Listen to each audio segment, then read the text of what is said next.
You want the agenda on you? Yeah. Yeah. Okay. Click, oh, I don't know why it's not up there. Good. Okay. I definitely lost there. All right. I'd like to welcome everyone to the special meeting of the Guymon City Council. Item 1, call this meeting to order. Item 2, attendance roll call. Egger, Present. Alvidrez, Present. Swiger, Here. Livengood, Here. Peterson, Hoffman, Mr. Petty, Mr. Dunham, Here. Item 3, discussion of proposed budget for fiscal year 2021. All right, well,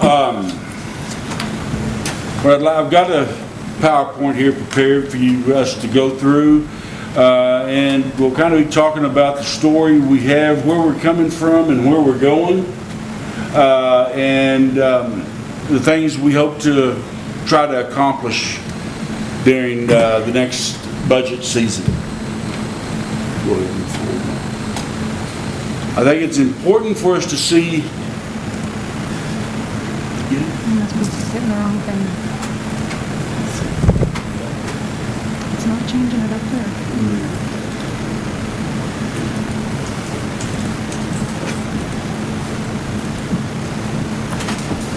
Well, we're having a little technical difficulties here.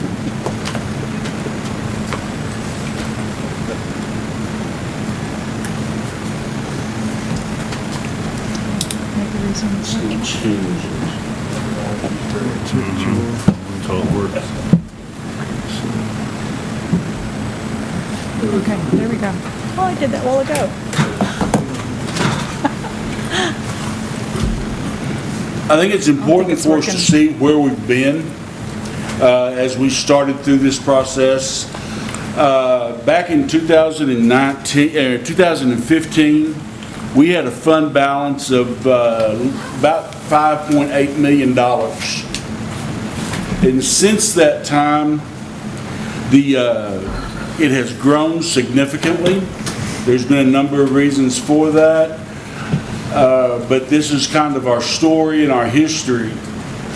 When we finished up 2019, according to the audit, we had roughly $11 million in our fund balance. Due to COVID and several other issues that have come up this year, I expect that fund balance to go down slightly for 2020. I think my anticipation is that we're going to end that up around $10.5 million. So I think we're going to see about a $600,000 reduction in our fund balance for 2020.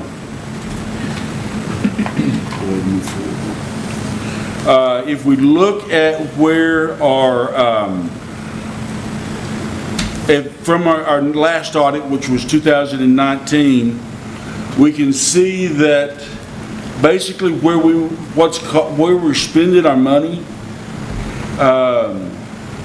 for our general government activities, which is city clerk, city treasurer, human resources, information technology, general government. We saw that area or that category cost us about $1.2 million total. For police, that cost us about $2.5 million. Fire cost about $1.8 million. Transportation cost about $28,000. Move forward one. Parks and Recs, which would include golf course, library, cemetery, swimming pool, parks maintenance, and tourism, cost us about $1.6 million. Community and economic development, which would be planning, community development, code enforcement, economic development, cost us about $2.2 million. So overall, those areas cost about $9.8 million.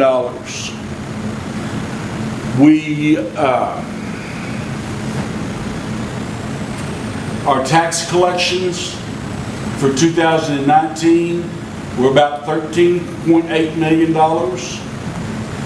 which left us with an increase in our fund balance of about $4 million. In the utility departments, our gas cost us, or we made money on our gas of about $2.6 million. We made money on the water about 2.3. Both of those increased our fund balance. Sewer decreased our fund balance by 1.2 million. Sanitation increased our fund balance by about 600,000. Administration, which is utility billing and areas like that, for the enterprise fund, decreased our fund balance by about $1 million. And then we had a couple of miscellaneous accounts, departments that didn't see a whole lot of activity, had a few expenses in it as far as the garage and the farm are concerned, that increased our fund balance by about $53,000 for a total increase in our fund balance of about $3.3 million in 2019. That's what made up the biggest jump of from 2018 to 2019. From 2018 to 2019, our fund balance jumped from 6.9 to 11.1 million. Now, on October 3rd, we had a strategic planning session where through that day we outlined our strategic goals. Our strategic goals that were set that day were sound governance, land use, community appearance and beautification, health and wellness, sustainability, infrastructure, employee training and development, economic and workforce development, safety and security, cultural, recreational, and educational environments, and communication and marketing. Based on that, I'm not seeing any reason to believe we are going to see any significant income or revenue influxes from 2020, from what we're actually doing in 2020. I think that where we're going to end the year for 2020 is going to be about $22 million. Oh, no, that's my expenditures. We're not ready to talk about expenditures yet. I got out of order.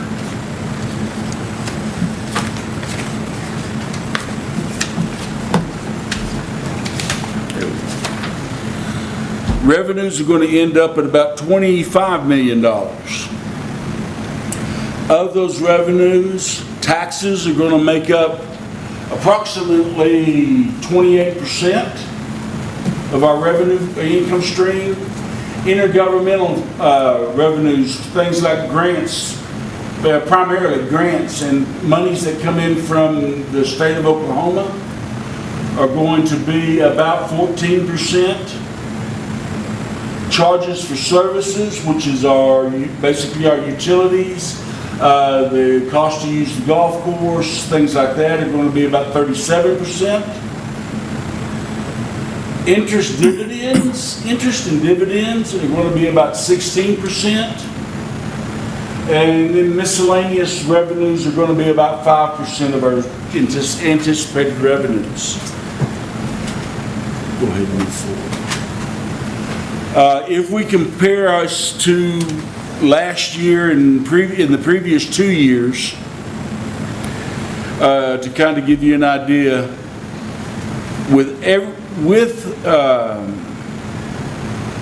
the areas we're going to see significant increases in our revenue income are going to be intergovernmental, the intergovernmental or grants, and investment income. Grants, because we're applying, or the grants that are figured in here, I plan on applying for a $500,000 grant from CDBG for the improvement of streets. We've got a grant application in for $200,000 for our ambulance equipment. We've got about $1.3 million from the Bureau of Reclamation on our AMR project, and we've got about $1.2 million from FAA for a airport construction project on the taxiway. The increases that I see that we have here for investment income, my intention will be to go out for some capital improvement loan money. And as an example, when I checked on it last, OWRB had a clean water revolving loan that we could apply for and probably have a real good chance of getting for our AMR and our water tower. That'll be some expenses that I'm planning on. And interest rate was about 1.4% when I checked it a couple of months ago. Now it changes daily, so as soon as after the new budget year and whenever we vote to, I ask you for that approval to go after those loans, then we'll be able to lock in our interest rate. But for total revenues this year, I expect to collect about $35 million. Taxes, to kind of give you some basis, taxes, I expect to be about 9.8. This year, I think we're going to end up taxes at about 9.8. Intergovernmental, this year, 2020, I think we're going to end the year with about $1.1 million in intergovernmental revenues. If we get the grants and everything that we anticipate getting, we'll have about $5 million in intergovernmental for next budget year. Charges for services are going to be about $12.6 million this year, where we'll end up. We'll be about $13 million next year. Fines and forfeitures are not going to change at all. Last year, or this year, we're going to collect about $124,000. We'll collect about the same amount next year. Licenses and permits, unless we go up in fees on anything for either fines and forfeitures or the licenses and permits, we're going to be $119,000 this year, $124,000 next year. Investment income will be a large change. This year we'll have about $38,000 in investment income that we'll finish the year up with through CDs and those type of investments that we've got. With our loans that we have, that I would anticipate us getting next year, we'll be at about $5.4 million. Miscellaneous revenue stream is going to be last year, end up this year at a little over $1 million. Next year will be about 1.5. If you take the grants that I anticipate getting, and the loans that I anticipate getting out of the equation, there's only going to be about a 1% change in revenues between the 2 years. Between where I think we'll end up this year versus what I anticipate getting next year.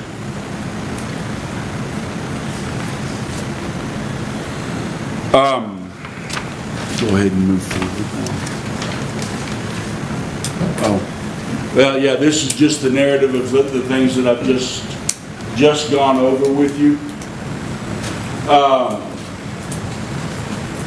The loans are going to be, the loans I anticipate getting would be for the AMR, water and gas meters, the 1.25 million gallon water storage tank, and to obtain two new water wells or sources of water.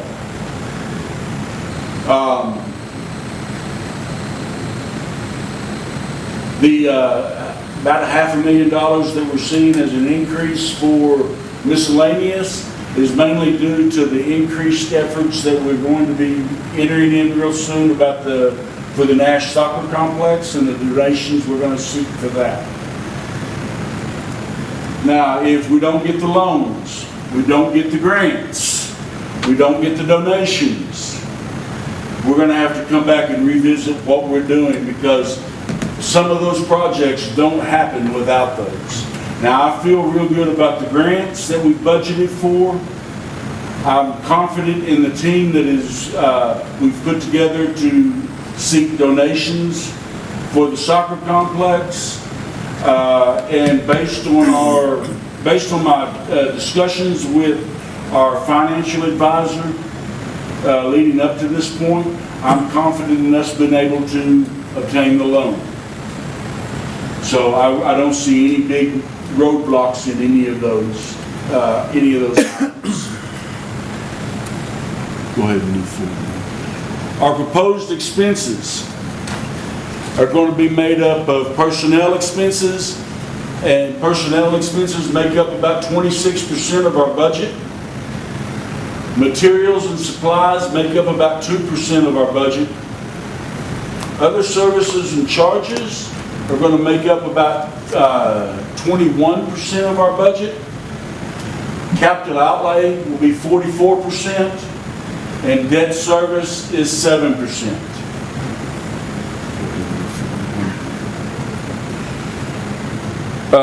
Now, when we're looking back over the past few years, 2018, we ran about $23 million in expenditures.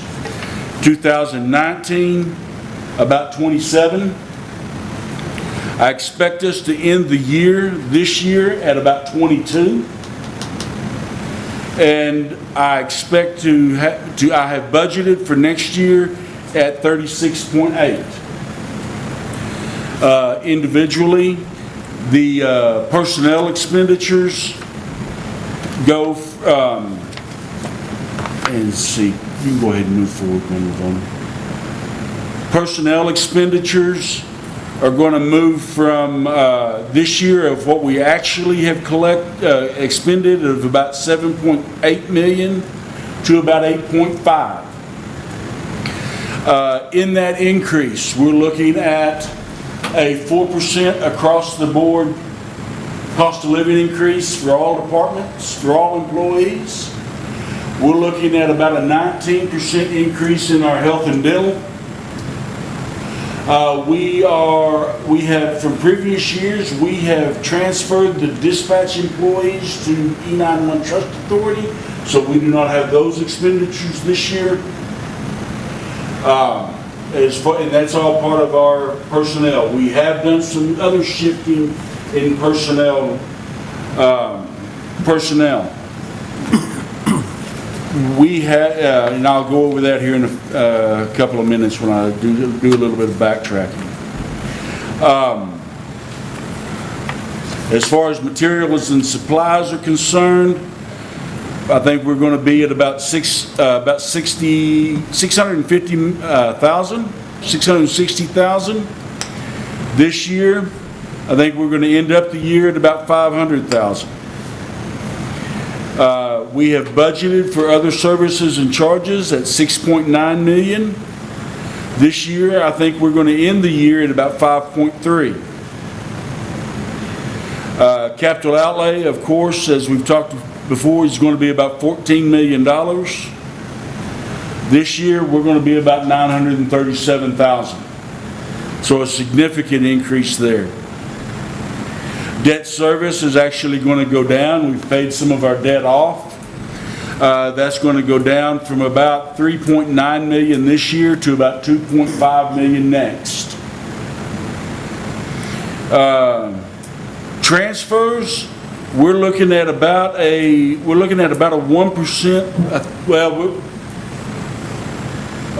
We're going to increase our transfers from interdepartmental transfers from 3.5 to about 3.6 million. There's going to be about $100,000 increase in our transfers between departments to be able to operate everything. Go ahead and move forward. I anticipate, to backtrack just a little bit, I anticipate that I have budgeted for 167 total positions within the city of Guymon. Of those 167, we have 27 open positions right now. We're looking at about a 10% increase in our personnel services, which would be salaries, insurance, health and dental insurance, taxes, workers' comp. Materials and supplies will increase from actual this year about 32%. Other services and charges will increase about 31%. Debt service will decrease 38%. Transfers between departments between funds will increase about 3%. Go ahead and move forward. The major projects that I expect for next year be the installation of the AMR meters, gas and water. That project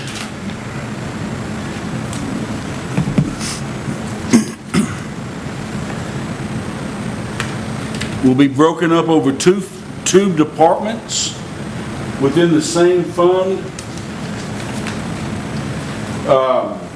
Water meters, we're going to be looking at about $2.4 million. Gas meters, about $1.7 million. The water storage tank, we're going to be, I estimate that project in at about $2.6 million.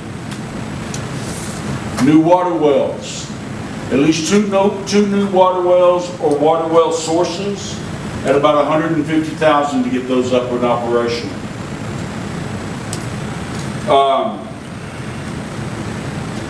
Other major ones, $500,000 plus in street repairs.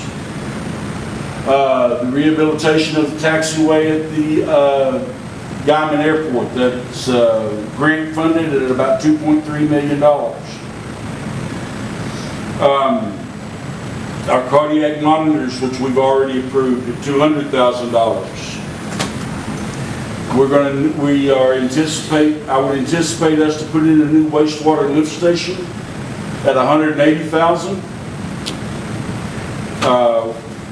Replacement of a 6-inch steel high-pressure gas line at about $96,000. Purchasing of body cameras for the police department at $70,000. And then, it's a smaller amount. It's coming out of the police special revenue fund, which is dedicated solely for the police department. But we'll replace the drug dog that we retired last council meeting with that.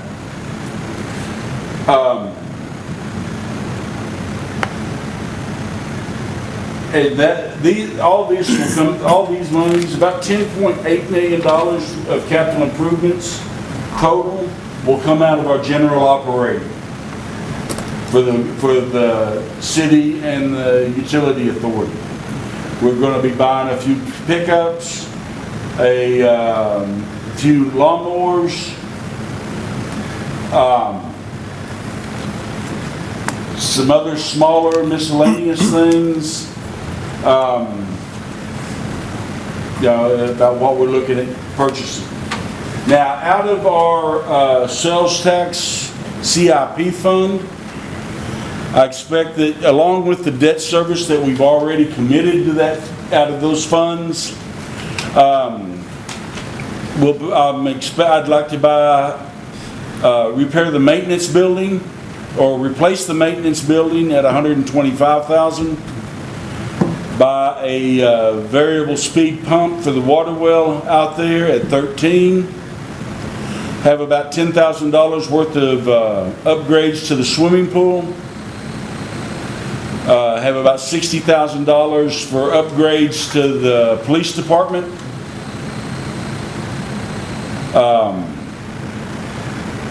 We need to purchase a new ambulance, and that'll cost us about $135,000. Try to buy one new vehicle for the fire department out of that fund. Buy a new vehicle for the parks department out of that fund. And for the street department, buy a new skid loader with forks and a sweeper to help maintain the streets. And go ahead and move forward. Again, to summarize this, I anticipate us to have about $35 million in anticipated revenues, almost $34 million in anticipated expenditures. With this, with this plan, we will increase our fund balance by $1.2 million, or about 3.5%.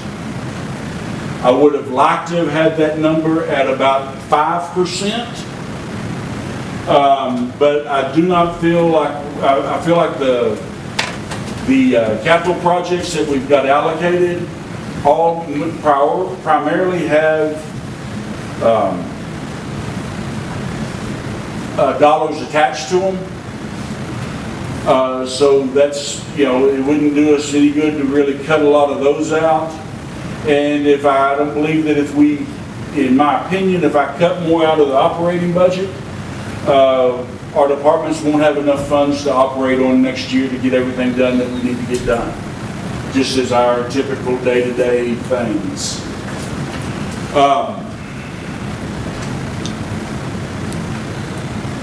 Now, I know I sent you out a whole lot of other information, but this is the highlights for our budget,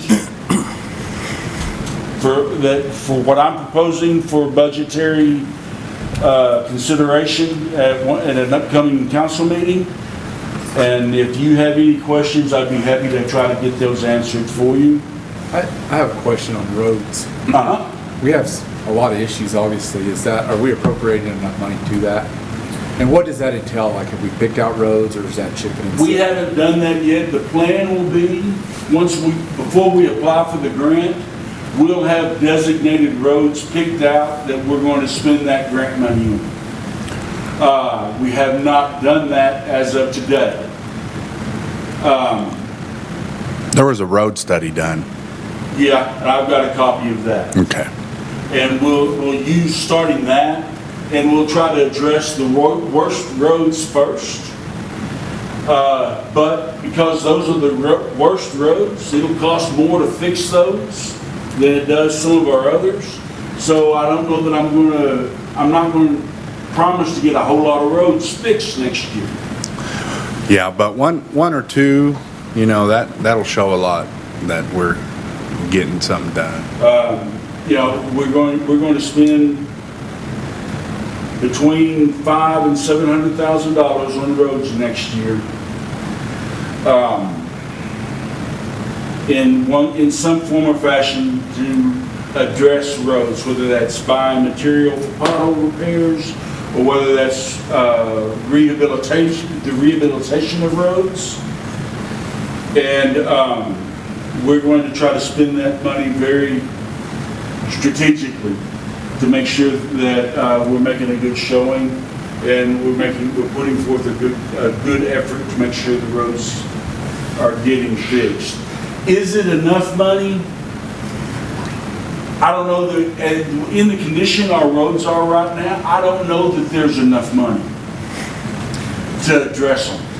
I mean, there's always going to be money that we could have spent to address roads, but what are we willing not to do to address more roads? Yeah, I guess one of my questions is we don't, and I get this a lot, we don't chip and seal anymore. Is that not? That is going to be part of our plan next year. Now, one of the challenges that we're going to have for that is that we don't do that type of work ourselves. We don't have the equipment to do it. We're going to have to hire that chip and seal done. Now, a chip and seal will do a lot of roads. A chip and seal is about a 5 to 7 year fix.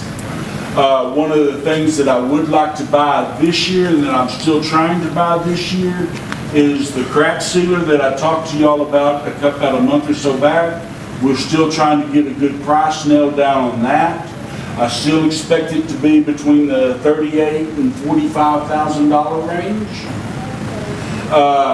But to get that, we'll be able to do a lot of preliminary work that will help protect our roads in the future. But one of the things also that I'm still trying to buy, it came back around, that they've got the adapters that will work for our truck, is that patch box. But that will allow us to patch, because that box and the way it's worked will keep the asphalt heated longer. We're going to be able to repair potholes and do some of those surface maintenance things longer into the winter months than we have been able to do in the past. And all in all, if that works the way we have been told it works from the people that are using it and from the manufacturer, that's going to be $6,000 well spent. Is there any plans to move the police department anymore, or no? We've got $60,000 in the budget. I've had some preliminary discussions with the chief of police. Based on my discussions with him, I don't know that moving them to City Hall is going to work, whether it's going to work space-wise or anything else. It'd be great if that would work out, that we could, do some minor work up here and move them here. But I don't know that that's going to work for him or us. But we've put that $60,000 in, that if they don't move, at least then we can do some rehab to the building they've got. Repairing air conditioners, repairing water heaters, make it where they can have hot water and heat and air, at least this year. That'd be good. Is what's in the plan. So that's the big broad plan on the way that could go as far as the repairs for the police department, and that $60,000 we're asking for. When we get close, after we've gotten the budget passed, and if that is still part of our budget plan, then we will be able, before we move forward, we will provide a more laser focused action plan for either the rehab or the move, whichever way we go. I'm not sure if 60,000 is enough, because I'm pretty sure it's not going to get us where exactly, at 60,000, I think that's going to get us, that'll get us our heat and air, and I think that will repair our plumbing. But from what I understand, there's still a lot more work to do on that building down there. we had a bid come in 5 years ago for the heating and air, and it was $250,000 to replace the heating and air out there. We need some new bids. Yeah, I mean, we'll go through a bid process again. Again, budget document is a planning document. It can change as the year moves forward. If we have higher priorities and things, we need to not do this to do that. So the plan is now for that, 60,000, and to try to see how far that'll go. If we need to revisit it, we'll have to revisit it. My biggest concern is employees. Yeah. We can't hire them, we can't keep them. And what I'm proposing here is a stopgap measure for this year. I mean, for right now. I shouldn't say this year, for right now.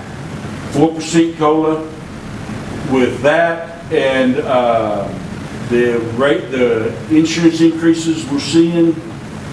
We're looking at about a 10% increase on over where we're at right now for 167 employees.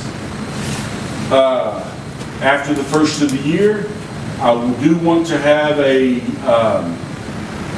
audit company come in, and this is part of the, it is in our budget plan to do this, have a salary study done that we can run through we can present to the unions for both of them, and then to present to you, the council, for adoption and implementation. I think that will give us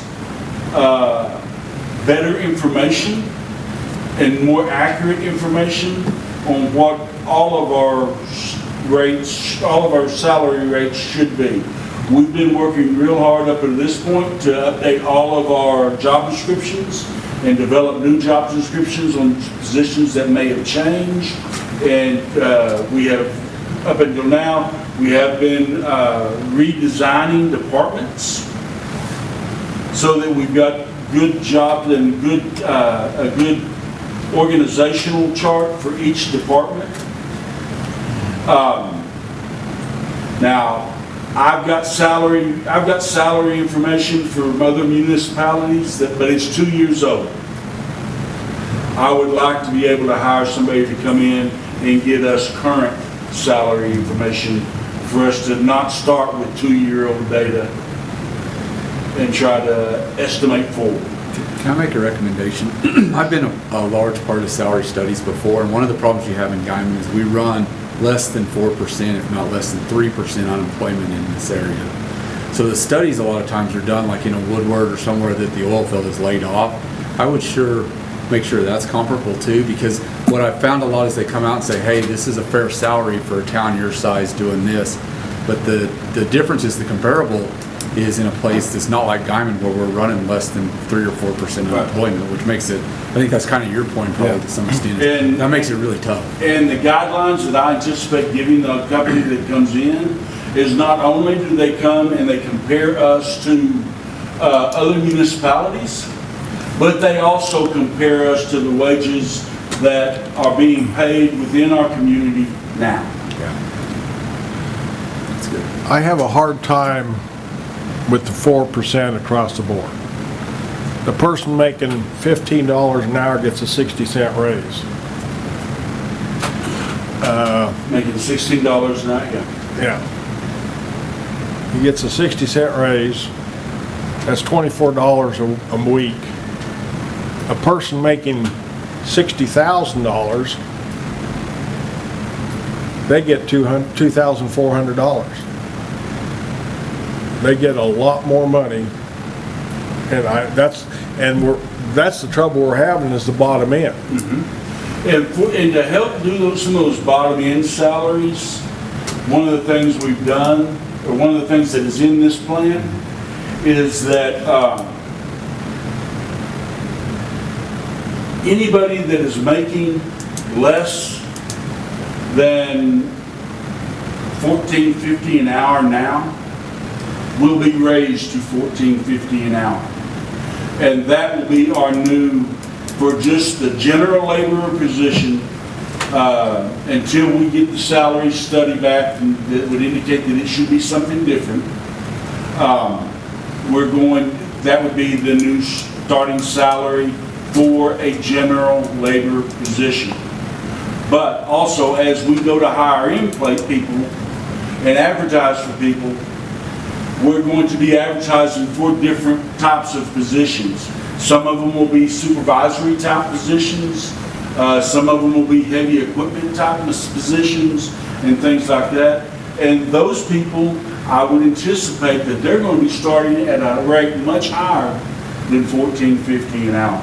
Okay. So that's what I've done to try to address the low end of that. Now, at $16 an hour, that's still what it's going to be, because they're above that 14. There had to be a stopping spot, and that's where I chose. Okay. If we want to try to make that salary range higher and that starting wage higher, or we want to do a larger cost of living, or if we wanted to do a what I'm going to call a stratified cost of living, where maybe some of the lower employees get raised a little bit more than what some of the higher employees get. I can go, if that's what you would like for me to look at, I will go back and I will crunch those numbers to make that part of I a don't budget think you're that- presentation next, in a couple of weeks. But I don't think you're that far off. At 60 cents an hour, to Larry's point, that's about $1,200 a year on 2,080 hours, roughly. That's what they figure is their working deal. On a $60,000 employee, that's $2,400 who has more responsibility. I mean, there's always a bottom. There's always a top. I don't know what's fair, but I think the study will tell us, are we comparable at our starting wage? And that's what I want to get out of the study. One of the other, in the plan I'm presenting, just so you know, one of the things that I would like to have is a rate study done on all of our rates that we're charging. As you can see over the past years, some of the services that we have in place are costing us a lot of money. And I would like to get a fair rate in on those. I don't want to break, I don't want to try to break anybody on it or anything else, but I want for those services that should support themselves, I want them to be able to support themselves and provide money for the services that don't support themselves. I'm sorry, parks, and this goes back to our sustainability question that we had. Parks, swimming pool, golf course, these type of items that are quality of life items aren't going to pay for themselves. I know that.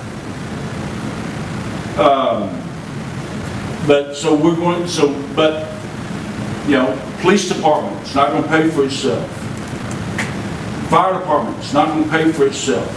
Sales tax is geared to pay for that, but when we've got 2% of operating money and 2% that's dedicated money, it limits us on where we're actually able to go. I mean, we collect about $7 million a year in sales tax alone, but we're only able to use about 3.5 of that for general operations. The other money is dedicated money. It's illegal to use it for anything else. And that's some of the discussions we've been having with the unions on some of their things that they're going, And I will tell you, we're real close on both of the union contracts, but we have not reached an agreement on both of them. For the police department, we are still discussing salaries. Fire department wasn't asking for any salaries increases that were, they weren't asking for a whole lot of things. So, but on the other side of that, at least the police department feels like they've been left behind in years past. And because they may not have asked for it in years past, they feel like they've been or they haven't gotten it in years past, they're being penalized now. And I'm trying, my goal is to convince them to have a little faith in me, to start the next budget year with what we've got, and then get these salary surveys done and get these things implemented through them. Have the discussions with them to show them what the salary surveys show. Hopefully they will be able to buy off on that, and we'll be able to move forward with that through the council.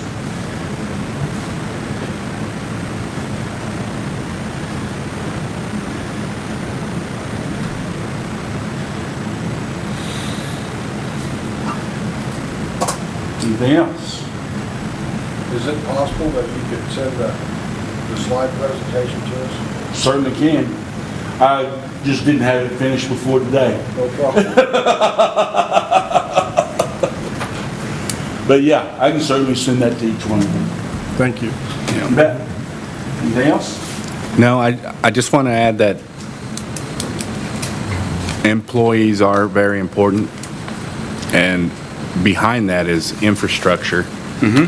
We got to have the infrastructure. You yourself said, sales tax, you know, the things that pay for itself. We need to really concentrate on that part of the city. Yep. Infrastructure is a big part, and I know that we've been lacking on doing some infrastructure projects, and it's very apparent.